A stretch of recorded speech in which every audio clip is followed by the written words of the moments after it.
And welcome back, everyone, to the Resurrección series. We've cycled back all the way through. So, from actually Okaha, I can never pronounce your name right, dude. Sorry. We have the question of what is the resurrection of Aku?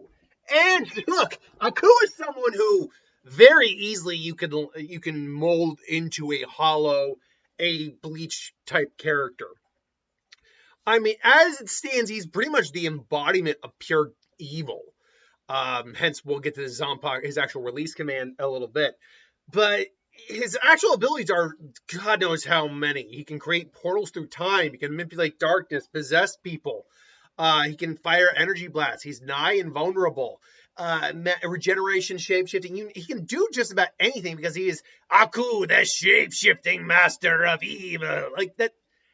He'd kind of be a shoo-in to be kind of like the head of Spada, more or less. He'd be near the damn top of the list. Now, in terms of what he would look like, though, that's a little bit trickier, because as it stands, if we look at Aku as he stands right now, I mean, yeah, he's humanoid, sure. He's made pretty much of pure darkness and evil, but you can see a human-esque design in there. So the question just is, what does this look like? Like, what's his mask look like? What does his hollow form look like? What does he actually do? So let's break this down. First off, Zanpakuto, almost all of them are just standard katana, although some of them are different. Could I see his being something different? Sure, I could see it being something different. In human form, I could see it being like a cane sword. Kind of like Orohara's, but a little bit more ornate, a little bit more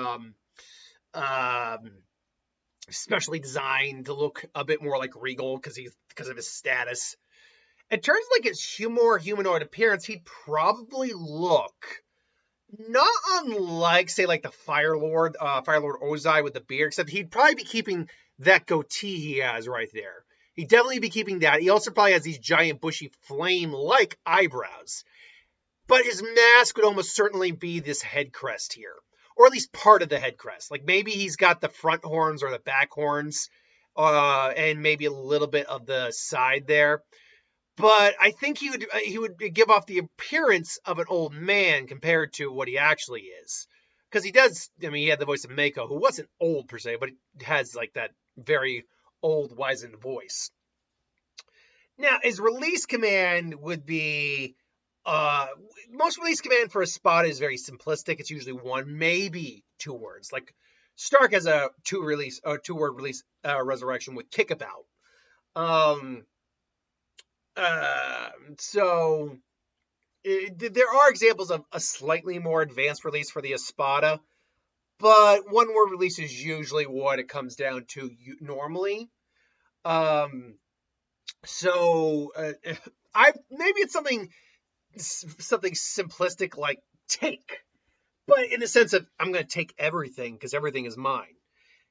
Now its name is Malvado, or evil in Spanish, and I think that makes sense. Obviously, he is the pure definition of evil. Now, when he's released, he would definitely regain something akin to this. He probably gains Ukiura-like robes. Should also note that even though he's the pure definition of evil, he would be white as opposed to his black, just because that's how Espada and Hollows generally roll.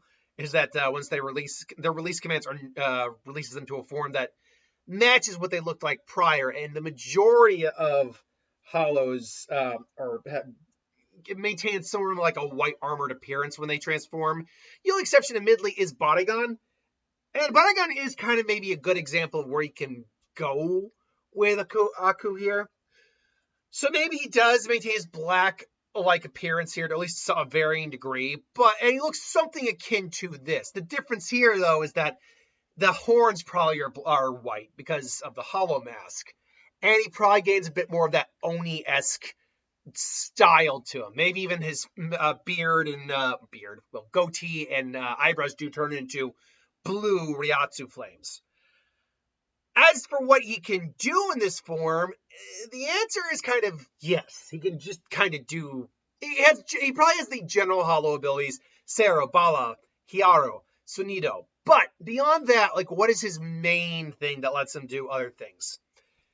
I think he's actually able to feed on the evil around him. I think literally he's able to deduce morality evil and allow that to fuel him. And because that's kind of what he is. He's evil incarnate. So it would make sense that he's able to literally nurture, grow, and just feed on evil to strengthen his overall abilities. Now, does that give him access to everything else he can do? No. For example, I don't see him having time manipulation powers as a Bleach character. No one in Bleach, save for, I believe, Tessai, has some time manipulation powers, and even then, it was a forbidden spell that people aren't allowed to use. So you really don't get time manipulation in Bleach, really at all.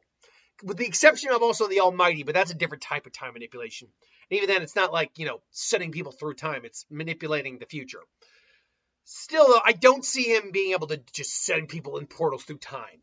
But shape-shifting his body to varying degrees, I could totally see that being an ability he has. Again, maybe influencing people based on what their morality levels are like. I could see that being the case. Or, how evil they are, whatever you want to say. I could see him having more powerful energy blasts than just Ceros, like almost disintegration beams. He does have those.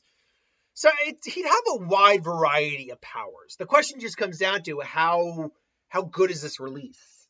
Well, with just him alone, because just how evil he kind of is, he'd be exceptionally powerful. But if you have him in, say, a group of Espada who most are not the best people in the world, especially if you just, say, threw them into the current Espada or the former Espada as they were, Yami, oh, yeah, he's getting some... Yami, Xyloporo, Grimjaw really wasn't so much evil as he was, though he certainly wasn't good. But it's just more the nature of him. But Niratora, oh, yeah. Barigon, hell yeah. But a couple of the other Espada aren't as evil as the others. Onyero, kind of. About half of the Espadas are pretty bad people. And so and then of course you have Aizen, Geen, who actually isn't really evil. He was just playing a long con. But you have Aizen, who, yeah, definitely evil. Yeah, he'd be able to be an exceptional threat among company like that. But that's the problem, isn't it? Is that he's only at his best when he's surrounded by other individuals whose power he can actually build off of and feed on. Going up against, say, the Gote 13 really wouldn't give him that much to go off of. Yeah, Mayuri is definitely... At the very best, Mayuri is a very dark shade of gray. But Mayuri certainly is someone he could feed off of. But otherwise...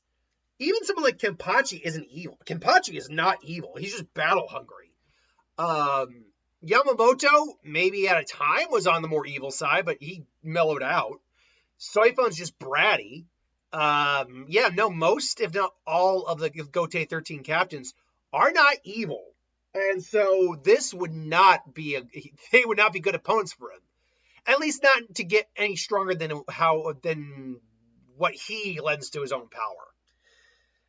So yeah, it's an interesting idea for a character, to say the least, in terms of someone who's kind of like pure evil. What does that do? How do you convert that into a power?